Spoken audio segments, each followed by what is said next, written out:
50 करोड़ की काली कमाई के सुराग मिले। ये बड़ी जानकारी आपको बता दें, घर में डायरी से काली कमाई का सच सामने आया। जो सूत्र बता रहे हैं, ईडी की रेड में 26 लाख रुपए कैश बरामद हुआ है। सूत्रों के हवाले से यह जानकारी, ईडी ने इरफान के 6 ठिकानों पर रेड की। रेड में मिली वो डायरी और उस डायरी से पता चला कि 50 करोड़ रुपए की काली कमाई है। इरफान सोलंकी के कानपुर में 10 करोड़ के मकान और मुंबई के बांद्रा इलाके में 5 करोड़ के फ्लैट की भी जांच की गई है।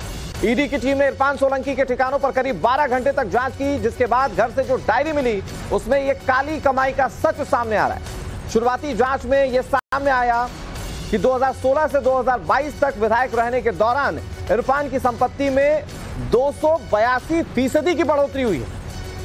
इरफान के खिलाफ मनी लॉन्ड्रिंग का केस दर्ज हुआ था।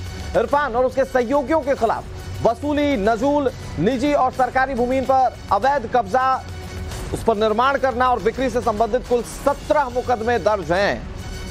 इरफान सोलंकी की मुश्किलें बढ़ रही हैं और अब यह जानकारी मिल रही है कि 50 करोड़ की काली कमाई की गई है। इसके लिए जो डायरी मिली, अब उसके बिना पर आगे की जांच को आगे बढ़ाया जा रहा है। ईडी की रेड में बताया जा रहा है कि 26 लाख रुपए कैश भी बरामद हुए। कुल 6 ठिकाने, कुछ ठिकाने मुंबई में भी हैं और इन ठिकानों पर भी रेड की जा रही है। सबसे इंपॉर्टेंट वो डायरी है जिसमें यह पता चला है कि 50 करोड़ रुपए की काली कमाई है। हमारे साथ हमारे सहयोगी विनोद जुड़ गए हैं। विनोद, किसी जनप्रतिनिधि के 50 करोड़ रुपए के इस तरह से तार जुड़ना, ये बहुत सारे सवाल खड़े कर देता है। फिलहाल वो डायरी कितनी इंपॉर्टेंट है, उस डायरी में क्या मिला और आगे की कार्रवाई कैसे की जा रही है? देखिए, कल ईडी की टीम जो है वो करीब 12 घंटे तक इरफान सोलंकी और उनके करीबियों के ठिकानों पर रही और इस दौरान जांच पड़ताल की। जो खबर है, कई सारी डायरियां मिली हैं इरफान सोलंकी के ठिकानों से। उन्हीं डायरियों के आधार पर यह दावा किया जा रहा है सोर्सेज के द्वारा कि करीब 50 करोड़ की काली कमाई का पूरा हिसाब किताब उन डायरियों में है।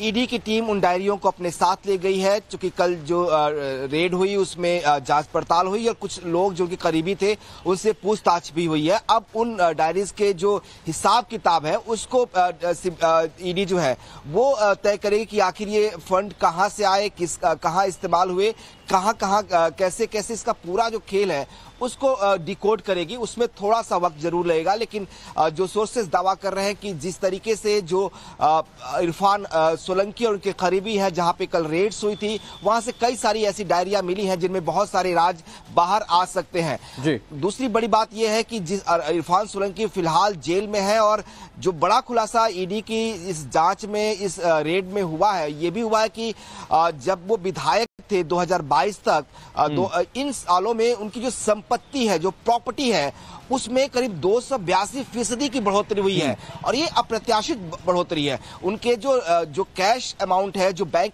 का डेटा है, उसमें उतनी ज्यादा इजाफा नहीं हुआ है। इनका सोर्स ऑफ इनकम जो है, कैश इनकम जो है, उसमें तो ज्यादा इजाफा नहीं हुआ, लेकिन प्रॉपर्टीज का हुआ है। और ये इसलिए साबित होता है कि जो आरोप लगे हैं, जो 10 से ज्यादा मुकदमे उनके खिलाफ है, वो इसी बात के हैं कि वो लोगों के जो प्रॉपर्टीज थी, चाहे वो निजी संपत्ति हो, नजूल की जमीनें हो या और कोई ऐसी जमीन जो विवादित जमीन हो, उस पर कब्जा करते, उस पर अपने निमाह कराते, उसको सेल करते। तो ये जो धंधा था इरफान सोलंकी और उनके करीबियों का, वही जो है सबसे बड़ा उनके खिलाफ जांच का आधार बना। इन्हीं मामलों पर। और विनोद, एक बहुत इंटरेस्टिंग बात जो निकलकर सामने आ रही है कि इरफान सोलंकी जब अपना रिटर्न फाइल करते थे तो उसमें सिर्फ 6 लाख रुपए की अपनी आमदनी को बताया करते थे, जो शुरुआती तौर पर जानकारी निकलकर सामने आ रही है। फिलहाल क्या और आगे कार्रवाई की जाती है, इस पर नजर बनाए रखिए विनोद। आपसे तमाम अपडेट्स हम आगे भी लेते रहेंगे।